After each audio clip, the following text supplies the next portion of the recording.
Educação infantil. Como surgiu? Revolução Industrial, o Iluminismo e a comunicação dos Estados laicos trouxeram modificações intelectuais e sociais, modificando a visão que se tinha da criança. Surgem, então, as primeiras propostas de educação infantil.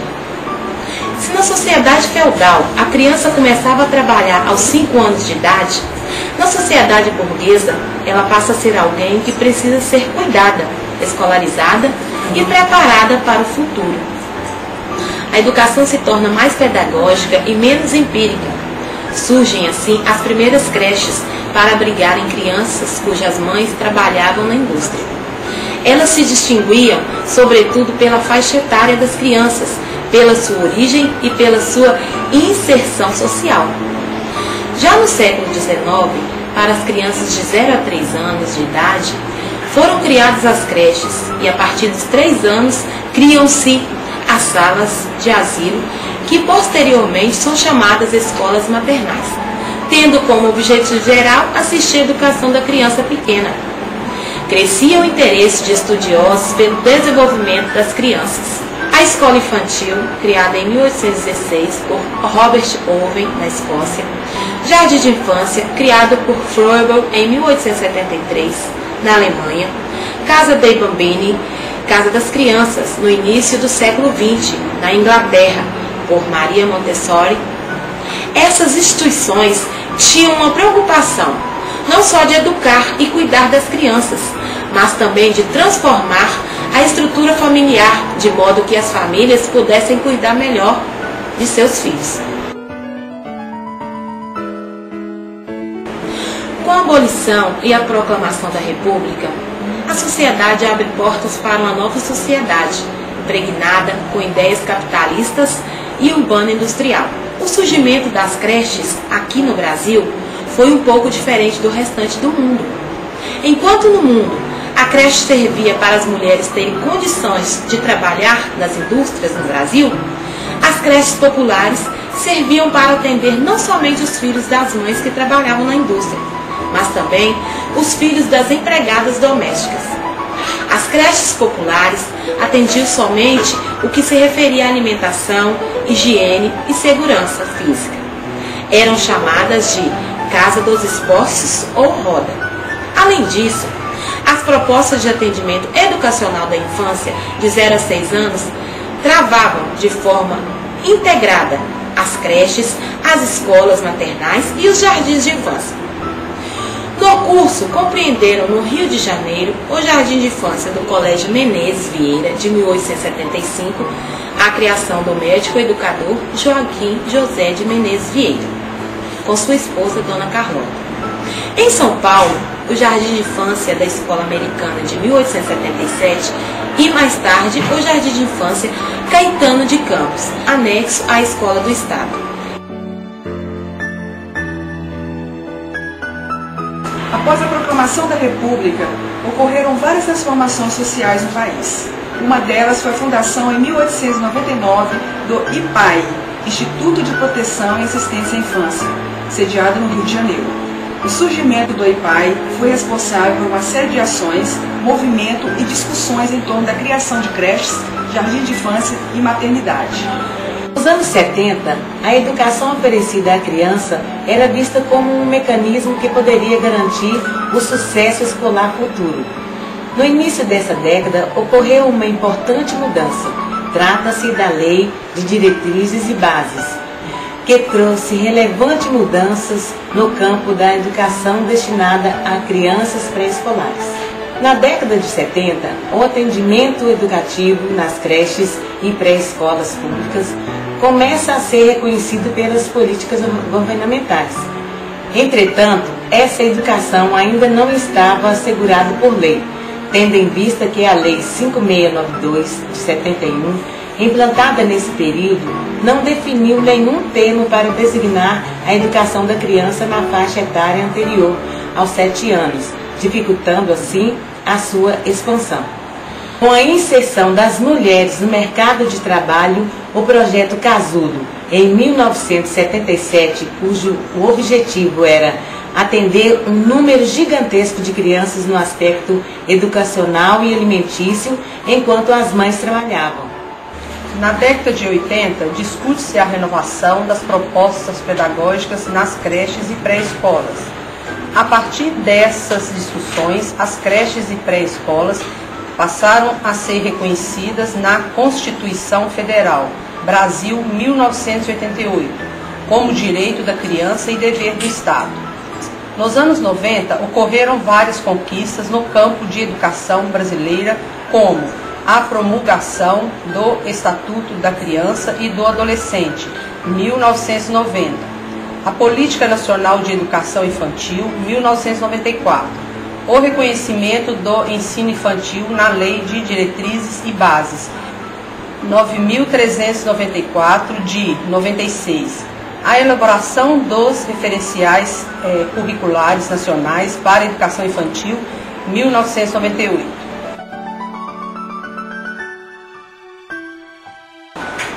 Eu sou Maria Aparecida Pimenta Lopes, professora na rede estadual há 29 anos e pedagoga na rede municipal de educação de Governador Valadares há 22 anos, atuando na educação infantil. Os desafios que nós encontramos na educação infantil são muitos. A atuação de muitos profissionais que nem sempre têm o perfil para estar atuando. Isto em função desse aumento de atendimento a esta demanda. É necessário, então, pensarmos, discutindo constantemente a questão da formação continuada desses profissionais e investindo nisto. Ao mesmo tempo, também nos preocupa a formação ou a habilitação que muitos desses profissionais vêm conquistando em algumas faculdades e mesmo universidades. Por esse motivo, investimos bastante na formação continuada. Sabemos que esse é um desafio para muito tempo ainda. A questão das crianças de 0 a 3 anos também é bastante preocupante e com um número significativo de crianças sem atendimento no município. Outra situação que nos preocupa bastante, o repasse dos recursos financeiros para a educação infantil. O investimento nesse setor é primordial para o desenvolvimento integral da criança. Uma vez pensando no desenvolvimento integral da criança, no aspecto físico, motor, afetivo e cognitivo, sabemos da necessidade dos recursos para este atendimento. É preciso haver mais interesse e mais investimento, por parte dos políticos, com interesse voltados para a educação, da educação infantil. Outro desafio é a questão da avaliação de desempenho. Também é bastante discutido e trabalhado com toda a equipe gestora das instituições para que isso ocorra de uma maneira que venha a contribuir com o desenvolvimento integral das nossas crianças. Meu nome é Maria Elisa, sou pedagoga há 22 anos, dou aula há 28 anos.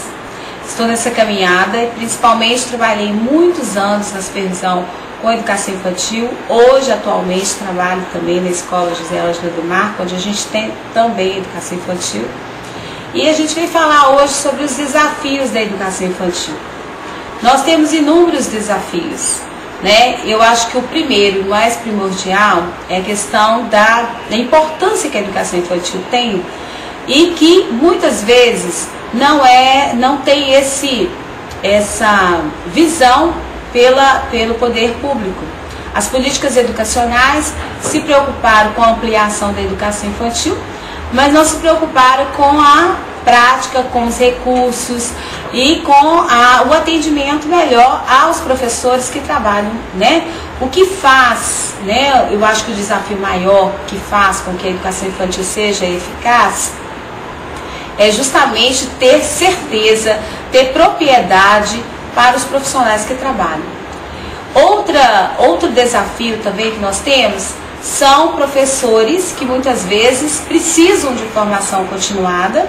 Essa formação continuada advém de um bom pedagogo que dê condições para que ele tenha um assessoramento, para que ele consiga fazer dentro de sala de aula, em que uma criança, a educação infantil é a etapa mais importante na área educacional.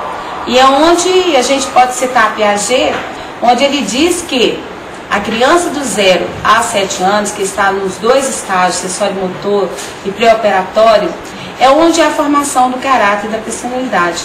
E para isso, o professor que trabalha com a educação infantil, ele tem que ter muito claro e ter também conhecimento desse desenvolvimento humano e como se dá esse desenvolvimento humano.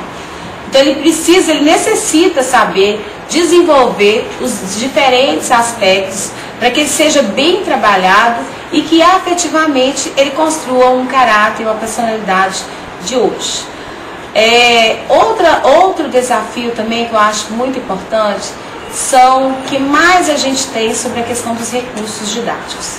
Nós estamos, nas nossas escolas, a gente está com uns problemas seríssimos de recursos. Por quê? O que faz a educação infantil, o marco da educação infantil é a questão do brincar. O brincar, o movimento, para que ele consiga, através do brincar, ele consiga se desenvolver nos outros aspectos, que é o aspecto cognitivo. O que a gente vê hoje, muitas vezes em algumas creches, principalmente as creches que é de 0 a 3 anos, a questão assistencialista. Então, outra coisa importante também é saber diferenciar o que é cuidar e o que é educar. Porque o cuidar é importante, como o educar também. Só que os dois se complementam. E os dois são essenciais e indispensáveis para um bom desenvolvimento. Para isso, todo profissional tem que saber. Então, eu acredito que um dos desafios maiores e o mais importante é a formação continuada. E advindos, principalmente que eu dou aula para o magistério, né? Sou pedagoga na rede municipal e na rede estadual com o magistério, preparando para a educação infantil. Então é importante que haja uma boa preparação, haja uma boa formação, para que eles consigam realmente conduzir e direcionar essas crianças para uma verdadeira transformação da sociedade. E essa transformação da sociedade vai depender das nossas crianças.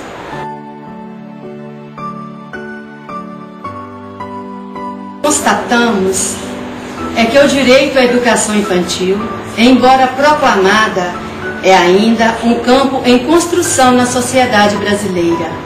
Enquanto houver falta de recursos financeiros, enquanto houver crianças trancadas em casa, na ausência de responsáveis que saem para o trabalho, enquanto crianças forem confinadas em creches ou pré-escolas, sem qualquer inventividade e propostas pedagógicas criativas, enquanto educadores e equipes profissionais não apresentarem escolaridade e qualificação adequada, dificilmente será possível generalizar a educação infantil como direito.